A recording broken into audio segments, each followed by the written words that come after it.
Welcome back, Encounter. This is your first time tuning in. My name is Joel. I'm the lead pastor of Encounter, and we're really glad that you're joining us today. We're in the second week of a series that we're calling Race, Justice, and Peace. And the idea of the series is that we're trying to look at, the national conversation that's going on right now around topics of race relations and systemic racism and what to do about it through a Christian perspective, through the lenses of the Bible, when the Bible says about this, but more importantly, through the lenses of followers of Jesus, right? And if we're followers of Jesus, what is Jesus calling us to do? How should we respond and act in this time? And what I do today is when I look at perhaps one of the most important and key ideas around this topic, and that's the idea of systemic racism or systemic evil. The idea that what's going on is not just the result of, few bad actors or a few bad people that have hatred in their heart, but that honestly, like the whole system, the way in which our laws are designed and the way in which our institutions are built are kind of like, stacked up against Black people in America, leading to prejudice and biases and, the disenfranchisement of Black people and the suffering of Black people that even can lead to them costing them their lives, as we've seen in the last few months. So that's kind of like the general idea of this morning. And what I do is take a look at a particular passage in the book of Exodus. That's what we read this morning. Because I think that this is one of the best examples of how this idea of systemic racism is seen in the Bible, systemic evil, how it's seen in the Bible. And the story is that the people of Israel are living in Egypt. They're from another land. They've been living in Egypt now probably for hundreds of years. And they've become so numerous that the Pharaoh, looking at the situation, is worried that if a foreign army was to attack, that the people of Israel might side with this foreign army, and he's trying to find a way of keeping them under control. And the thing that he comes up with is the idea of turning them into slaves and forcing them to do work for them. Now, the fascinating thing about this story is that if you read it, it doesn't begin as a story of ethnic hatred, right? It's really a story of political convenience. Like, the Pharaoh just wants to make sure that he's safe in case an army attacks, and he comes up with this system of forced labor and slavery for the people of Israel.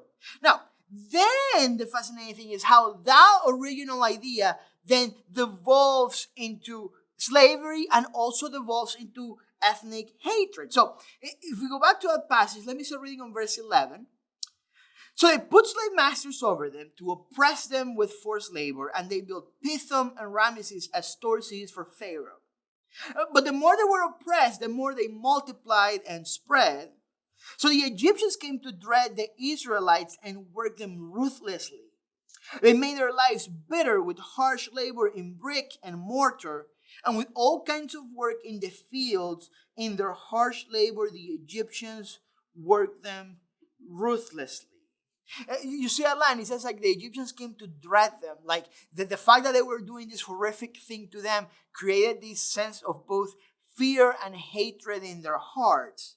So what starts merely as a move of political convenience very soon spirals out of control into the systematic slavery and oppression of an entire group of people, but also into this ethnic enmity between these two groups of people. Now, if you remember last week, we looked at how this kind of like tracks to how racist thought developed. That, when the Kingdom of Portugal decided to stop using slave traders and decided to sponsor their own expeditions to capture Black people in Africa to turn them into slaves, the biographer of Henry the Navigator, who was the Portuguese official that was sponsoring this, in order to make him look good, decides to start describing and depicting Black people from Africa in a negative light, describing them as uncivilized. And the idea for that was to then say, well, by us capturing Black people from Africa, what we're doing is that we're, civilizing them and introducing them to, the Western way of thought, and also, by the way, introducing them to Christianity. So in an incredibly wicked and twisted way, he's trying to say, we're actually doing them a favor. And this idea then, it starts a trickle-down effect that leads to the development of racist thought, leads to, slavery that is imported to America.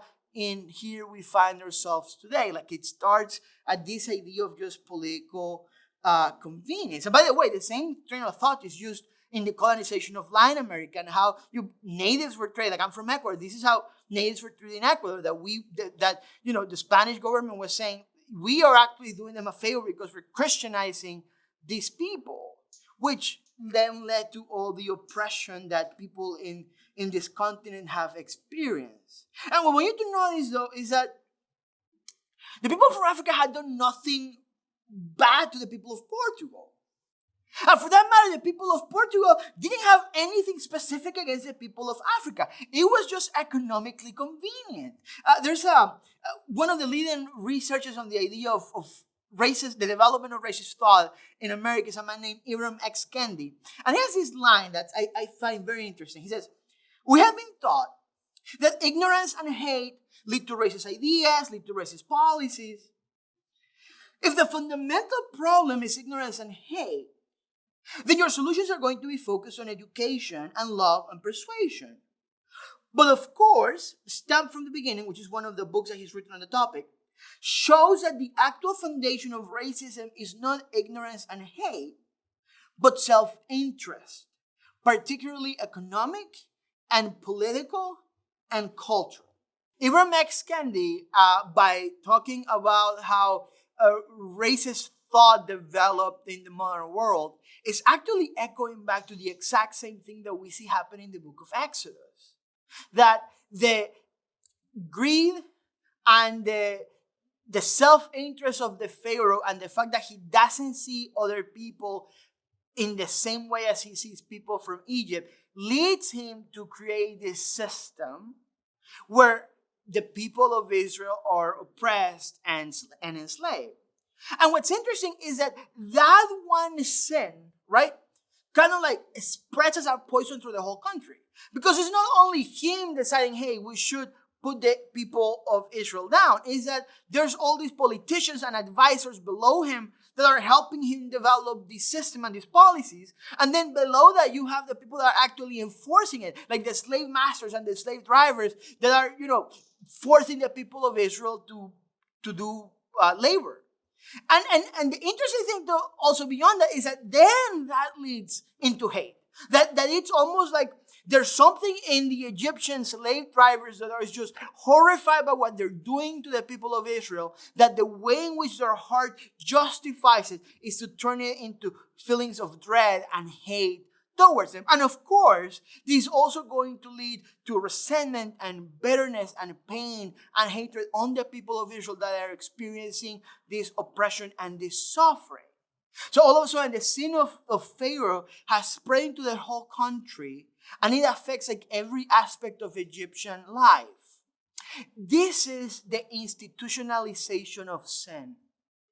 That sin at the top spreads in such a way that it affects every aspect of the life of Egypt, and it almost becomes invisible. It's like that's the way that things work. It's like the normal thing, and you almost can't see it, except that it's underneath, kind of like holding the whole thing.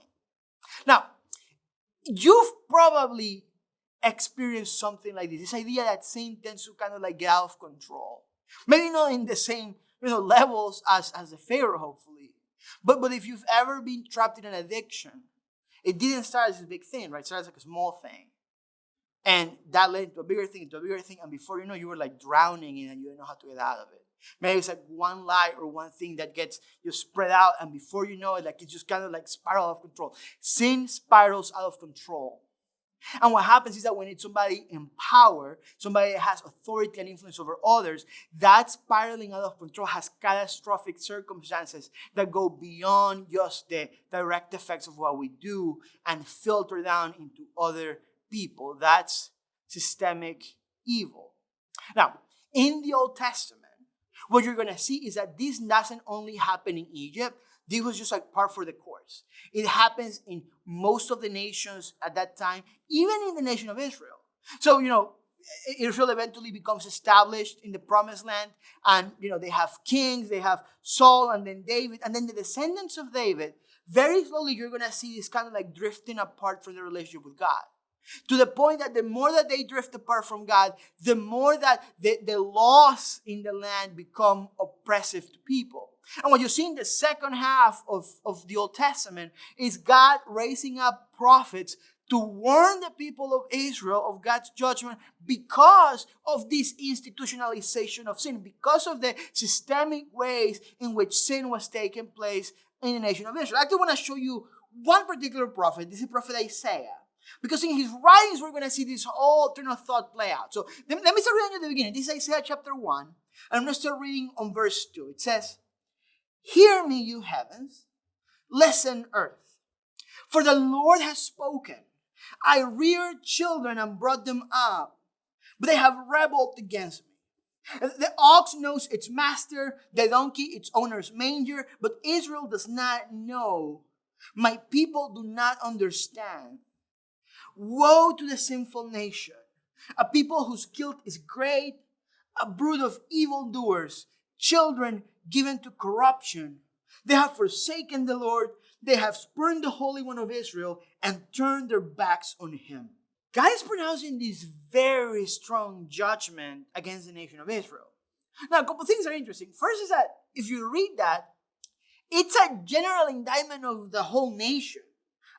Verse 4, "Woe to the sinful nation, a people whose guilt is great, a brood of evildoers, children given to corruption." God doesn't pull any punches.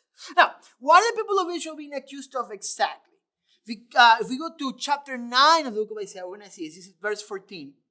"So the Lord will cut off from Israel both head and tail, both palm branch and reed in a single day. The elders and dignitaries are the head. The prophets who teach lies are the tail. Those who guide these people mislead them, and those who are guided are led astray." Do you see it? God is pronouncing judgment of Israel for the institutionalization of sin.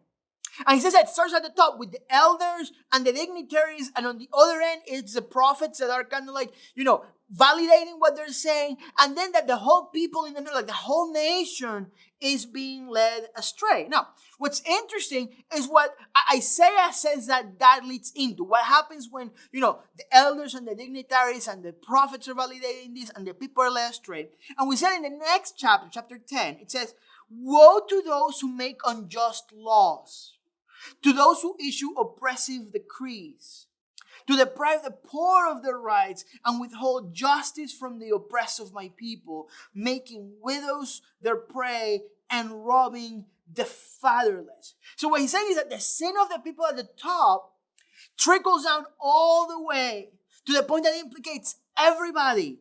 And that translates into what? It translates into unjust laws, it translates into oppressive decrees, and it translates into depriving the poor of their rights and withholding justice from the oppressed. In one of the Psalms, the psalmist says this: "Can wicked rulers be allied with you? Those who frame injustice by statute. They band together against the life of the righteous and condemn the innocent to death." Do you see that connection? Because this is what the institutionalization of sin looks like. That the elders and the dignitaries give in to sin, and the prophets also give in to sin and validate what the elders are saying. They don't speak up against it. And then, because the prophets are not speaking out against it, the whole nation is led astray. And the consequence of that is that the very laws of the nation become designed to enforce injustice. That psalm that we just read, by the way, it's the biblical definition of systemic injustice. It says, verse 20, "Can wicked rulers be allied with you?" And then he says, "Those who frame injustice by statute." This is the idea that injustice gets to the point that it just becomes a part of the law. Have you ever thought, like, if you kind of like go through history, how could we make the laws that we made, right? That the black people were property. That, that they had no right to vote, that they had no right to citizenship, that, when we were counting representation in Congress, even though they didn't have the right to vote, they were counted as 3/5 of a white person. When we had laws that said that, certain bathrooms were only for white people and certain bathrooms were only for black people. How in the world, how can we come up with rules like that? Well, because sin becomes institutionalized. Because sin and evil takes such a hold of our hearts that before we realize it, we can't see what's right and wrong, and the whole thing just becomes entrenched in it. Now, this is a question. What does God do about this? How does God feel about this? Because in the book of Isaiah, we're actually going to see prophecies of God speaking out against this and saying what he's going to do. So this is Isaiah chapter 59.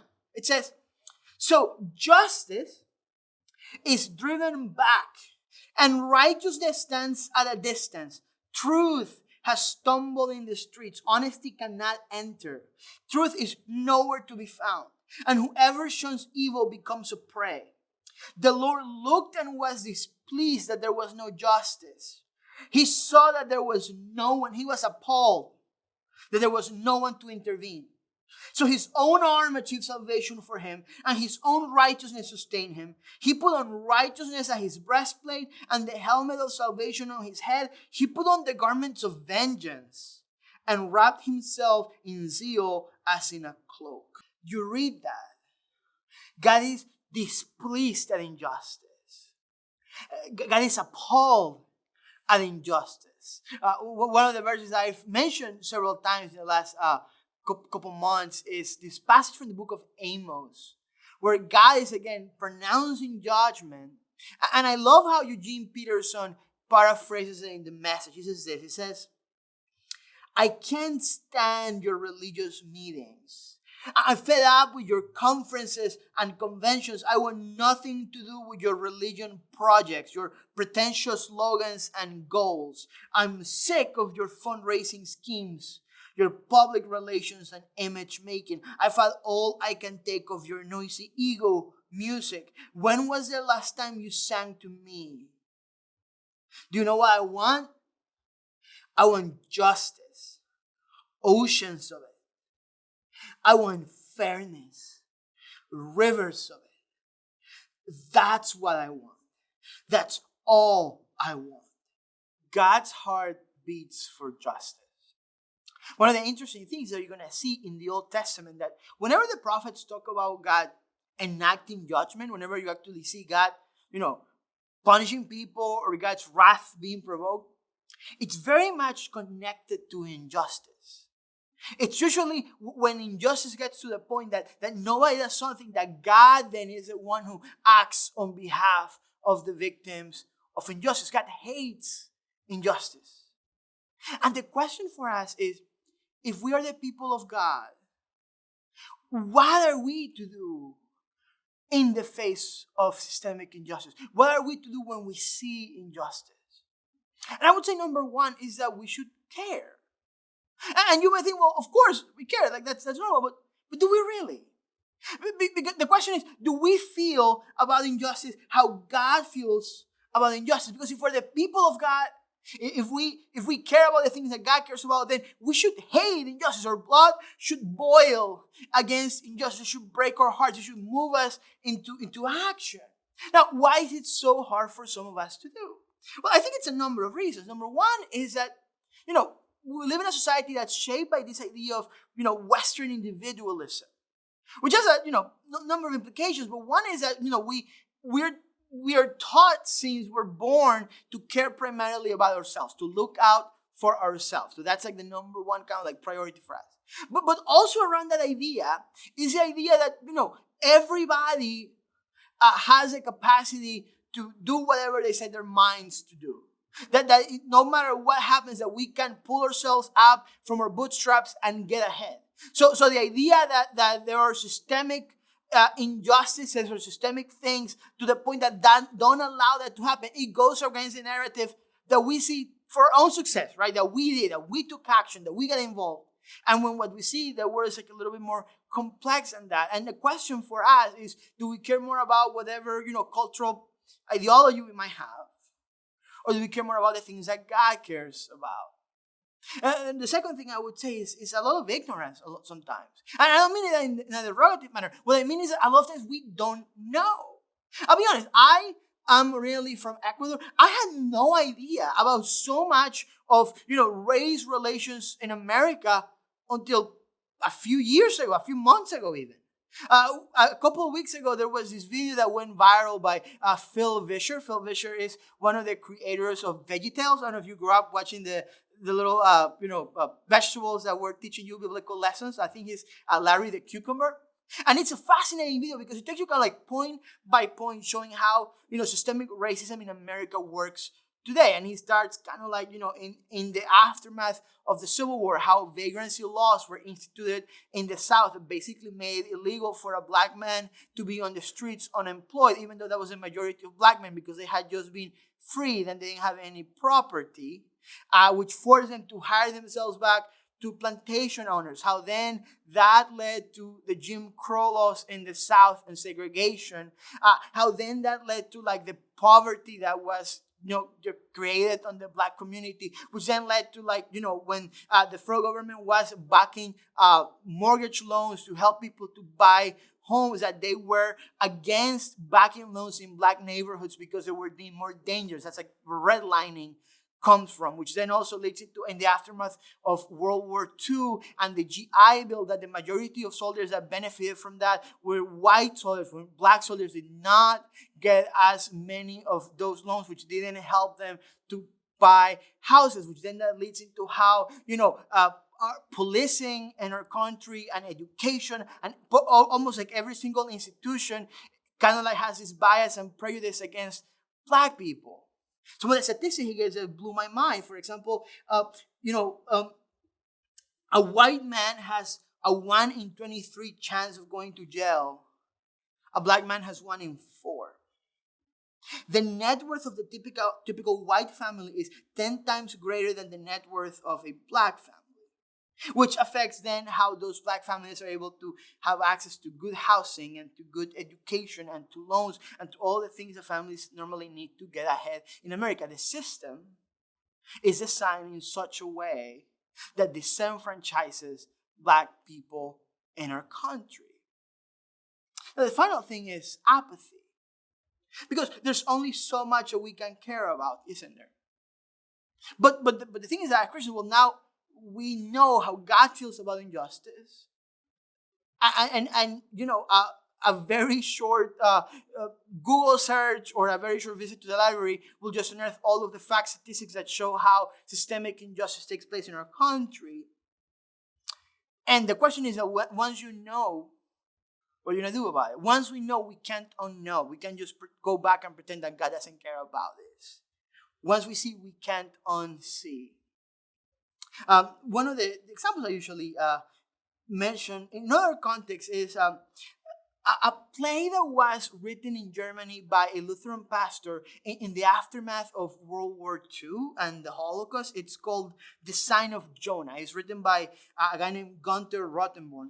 And, this pastor was in West Berlin soon after the war ended. And he writes his play. And the play is kind of like around the idea of what did the people of Germany know about the Holocaust? So where the play starts, so you have this kind of like, German neighborhood, and they have all these different people. You have some politicians, you have soldiers, you have like the average person in the village, and they're all asking themselves if they knew about the Holocaust, if they knew that terrible, horrific injustice had been happening. And at the beginning of the play, like they're even like talking to people on the seats and asking them, do you know about the Holocaust? Do you know about the Holocaust? And everybody denies it. Everybody's like, I had no idea this was happening. I followed orders, but nobody told me I could have. If I had known, I would have done something. Everybody's like, the first half of the play is like that. And the second act, one by one, everybody starts admitting to the fact that they knew.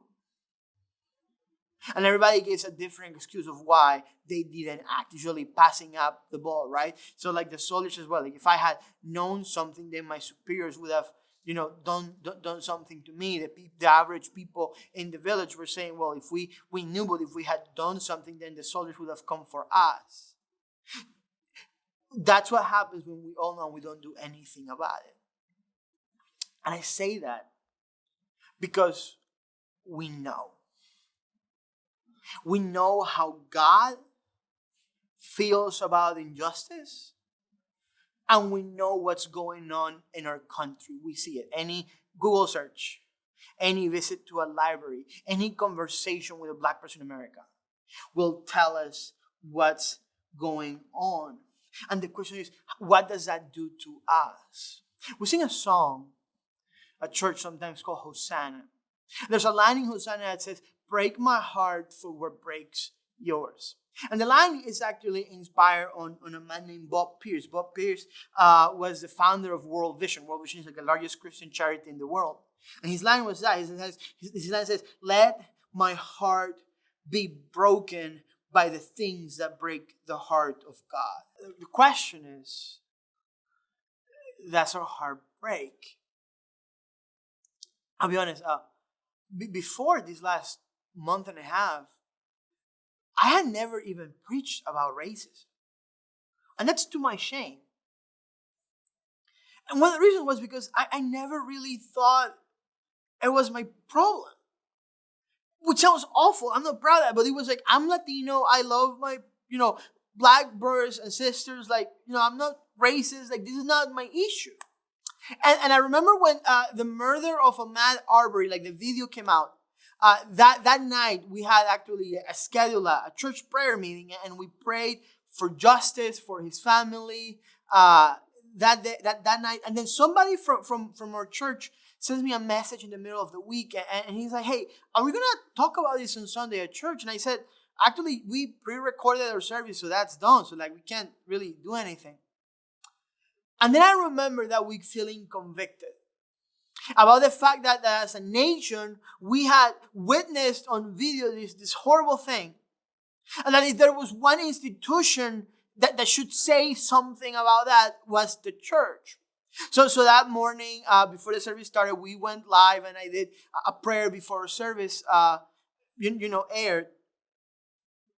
And I remember that when the video of George Floyd's killing came out, I remember watching it, and the first thought I had was kind of like this sense of deja vu, like, weren't we just here like 4 weeks ago? And it's like something broke inside of me. Like, I was like, how can this be possible?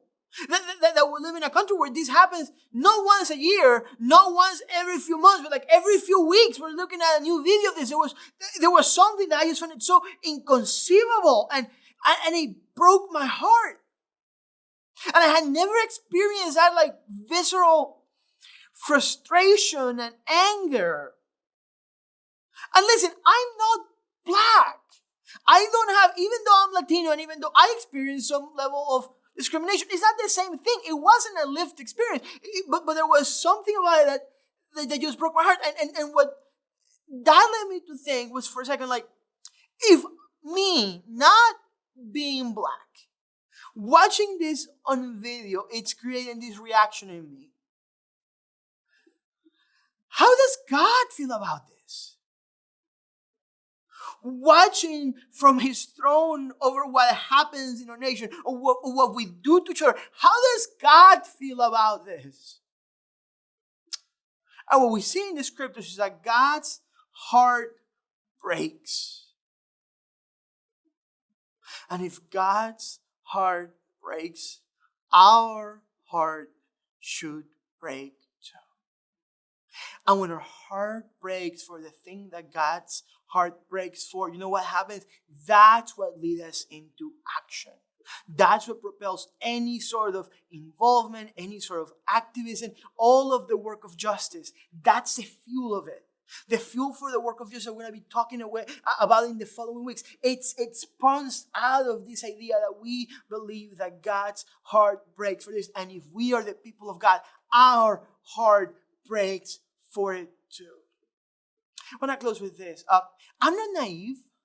I'm not telling you this and trying to sell you into this utopian vision that, if the church gets involved into this movement and it becomes kind of like a second wave of the civil rights movement, and that, all of systemic racism is going to be done away and we're going to dismantle it and everything will be fixed. I honestly don't think it's a beast that's easy to kill, as we've seen in our centuries of history, how it keeps morphing, right?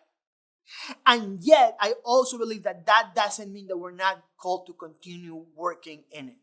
Precisely because we believe that one day there comes a world where racism will be no more. And because there's a world that's coming where racism will be no more, our call as a church today is to reflect that world in as much as we possibly can. The Apostle Paul in the book of Romans has his passage. He says in Romans chapter 8, verse 18, I consider that our present sufferings are not worth comparing with the glory that will be revealed in us. For the creation waits in eager expectation for the children of God to be revealed. For the creation was subjected to frustration, not by its own choice, but by the will of the one who subjected it, in hope that the creation itself will be liberated from its bondage to decay and brought into the freedom and glory of the children of God. What the Apostle Paul is saying is, right now, the frustration, the pain, the suffering that we experience, part of the reason why we experience that is because we know that something better ought to come, and it's coming. Listen, if you're watching this, if you're watching this, you're black, you know what I'm talking about. Not only because you know the numbers and the statistics, because you've experienced it in your own body, in your own skin. I want to tell you this morning is that God's heart breaks at the injustice that we see around us. And not only that, that creation itself, that the whole created order is groaning for the day when this will be no more. And that day is coming. It's unstoppable. And as a church, and as your brothers and sisters, our call is to join in the work of justice that we see around us, because we believe of the future kingdom that is coming. I want to close with this quote from T.J. Gorringe, who is an Anglican priest. He says, building Jerusalem, the city of justice, peace, and beauty, is a project that will never be completed this side of the kingdom, but it is a project to which we are called by the kingdom. We believe in a coming kingdom, in a world where systemic injustice will be a thing of the past. And because we believe in that, and because we follow a Savior who prays, your kingdom come and your will be done on earth as it is in heaven, we are invited to care about the things that Savior cares about. And we are invited to get involved in the work of justice today. And that's my commitment as a pastor, and I want to invite us to be that our commitment as a church. That we will be people that care about the thing that God cares about. And if God cares about justice, we care about justice. Grace and peace.